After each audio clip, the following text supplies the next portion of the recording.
Hello guys, Mang Doming Vlog na tinatawag nilang Boy Tanong kasi laging nagtatanong. Okay guys, for this video guys, meron akong tanong sa inyo sa mga content creator lang guys. Tatanong ko to guys dahil na paisip ako nito guys. Dahil yung post ko guys, naka-views ako 8,865 pero yung earnings niya 0.2 lang. So, yung isang post ko, naka-views akong 7,845. Pero yung earning niya guys, 0.010 dollars. Kaya, natanong ko paano, mas malaki yung earning sa maliit kaysa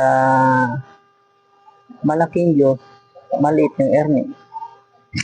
So guys, anong ibig sabihin? Sa mga content creator guys, na nakakaalam dyan, comment na kayo guys kung paano o anong ibig sabihin yun. Kaya lang po guys, thank you for watching. Follow Mang Doming Vlog, like, share, and follow